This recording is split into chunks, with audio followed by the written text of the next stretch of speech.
लहरों की गड़गड़ाहट के नीचे अथाह सागर की गहराइयों में बहुत बहुत दूर उसकी पुरानी नींद का राज जारी है। क्रैकन सो रहा है। ये है जाना माना समुद्री राक्षस। ये बेहद विशाल है और भूखा भी। शुक्र है कि ये काल्पनिक है ना? क्या हो अगर ये विशालकाय समुद्र जीव वाकई में हो?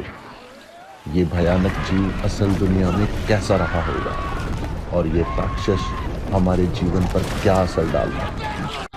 आप देख रहे हैं हिंदी फ्यूजन टीवी और आज हम जानेंगे कि अगर क्रैकन सच में होता तो क्या होता और कैसा होता। अब वक्त है समुद्र में डुबकी लगाने का।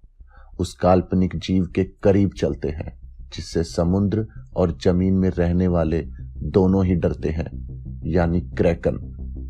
सबसे पहले हम क्रैकन को सेफालोपोड की श्रेणी में रखेंगे। ऑक्टोपस, स्क्विड और कैटलफिश की तरह क्रैकन एक बहुत ही विकसित और समझदार समुद्री जीव रहा होगा। सेफालोपोड का शरीर कोमल होता है, यानी जीवाश्म बनने के लिए इनके पास हड्डियां नहीं होती। इससे पता चलता है कि हमें कभी भी क्रैकन के कोई अवशेष क्यों नहीं मिले। लेकिन इससे एक भयानक संभावना का भी अंदाजा लगता है।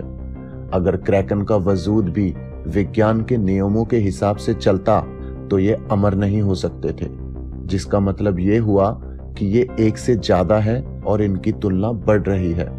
तो फिर ये कौन से महासागर में हो रहा होगा? हमारा मानना है कि उत्तर के अटलांटिक महासागर। इन विशाल जानवरों की ये प्रजाति दुनिया के सभी महासागरों में रहती होगी, तो हमें फिलहाल अपने आप को सुरक्षित नहीं समझना चाहिए। क्रैकन की मौजूदगी में होने के लिए आपका पहला हिंट है कि आपको कई सारी मछलियां मिलेंगी, और मेरा मतलब है ढेर सारी मछलियां। अगर ये सुनने में इतना सुहाना है कि सच ना लगे तो ये सिर्फ इसलिए कि वाकई ऐसा है। क्रैकन के डर से मछलियां सतह की तरफ भागती है और ये बेखबर नाविकों के लिए मौत का इशारा है। ये विशालकाय जीव गहरे पानी में स्थिर रहते हुए शिकार करते हैं। जब कोई मछली इनकी झूलती बाजुओं के करीब आती है तो ये उसे जकड़ लेते हैं और वो मछली उस जकड़ को छुड़ा नहीं पाती, जो इनके सक्शन कैप्स की वजह से बनती है। हम मान सकते हैं कि क्रैकन कुछ इसी तरीके से शिकार करते होंगे, लेकिन इसको मछलियां पसंद नहीं। ये निगलना चाहता है आपको, आपके क्रू को और आपके जहाज को। क्रैकन को लोक कथाओं में कुछ छोटे द्वीपों जितने आकार का बताया जाता है और इसके पिछले हिस्से की गोलाई कम से कम 1500 मीटर बताई जाती है। ये भी कहा जाता है कि क्रैकन एक बड़े जहाज को अपने शिकंजों में कस के पानी के नीचे खींच सकता था। ऐसा कर पाने के लिए कितनी ताकत की जरूरत होगी? आर्किमिडीज के सिद्धांत के मुताबिक किसी तरल में डूबी एक चीज पर लगने वाला ब्योयंट फोर्स उतने ही तरल के भार के बराबर होता है जितने की जगह वो चीज लेती है।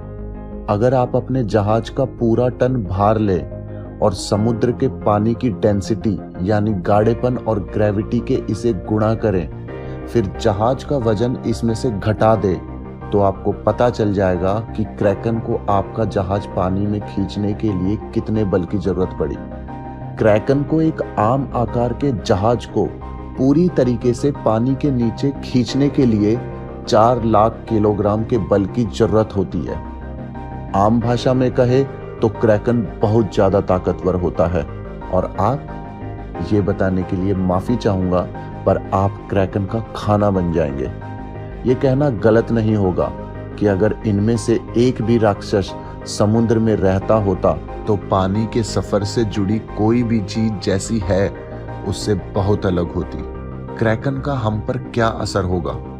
अगर गहरे पानी का ये खतरनाक जीव अटलांटिक में घूम रहा होता तो इतिहास वैसा नहीं होता जैसा है।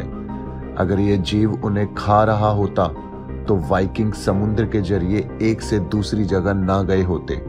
ऐसा देखा जाए तो क्रिस्टोफर कोलंबस और उनके साथी भी पानी में ही दफन हो गए होते और नई दुनिया तक पहुंच ना पाते। बल्कि जब तक हवाई यात्रा की खोज न की जाती उत्तरी अमेरिका की भी खोज नामुमकिन थी। अब हम ये मान सकते हैं कि खोज करने वालों ने क्रैकन पर अपनी यात्रा के वक्त ही फतह हासिल की होगी। लेकिन ये जीव इतना बड़ा है कि इसे जिंदा रहने के लिए ढेर सारा खाना चाहिए। मतलब ये कि जो भी पानी में जाने का शौक रखता है उसके लिए ये अच्छी खबर नहीं है। पर अच्छी बात ये है कि क्रैकन इस वक्त सागरों में दहशत नहीं फैला रहा। अगर ये कभी रहा भी होता तो ये इंसानों की दुनिया में आने के कई साल पहले ही दुनिया से जा चुका होता। कहानियों में क्रैकन के साथ सामना होने की जिस तरह के किस्से बताए जाते हैं वो संभावित रूप से बहुत ही असली और काफी खतरनाक बड़े स्क्विड के साथ हुए किस्से हैं। लेकिन इस सब के बाद भी हम क्रैकन की संभावना को खारिज नहीं कर सकते, क्योंकि इंसानों ने अब तक के महासागरों में केवल 5% हिस्से की ही खोज की है। बाकी सब कुछ एक राज है। शायद ये जीव केवल कहानियों में ही पाया जाता हो, पर हम ये कल्पना तो कर सकते हैं कि क्रैकन का हमला भयानक होगा। पर शुक्र है कि क्रैकन बस एक कहानी की तरह है। अगर आपको हमारा वीडियो पसंद आया तो वीडियो को लाइक और शेयर करें और कमेंट करके बताएं कि आपको हमारा वीडियो कैसा लगा। और ऐसे ही मजेदार वीडियोस देखने के लिए हमारे चैनल को सब्सक्राइब जरूर करें।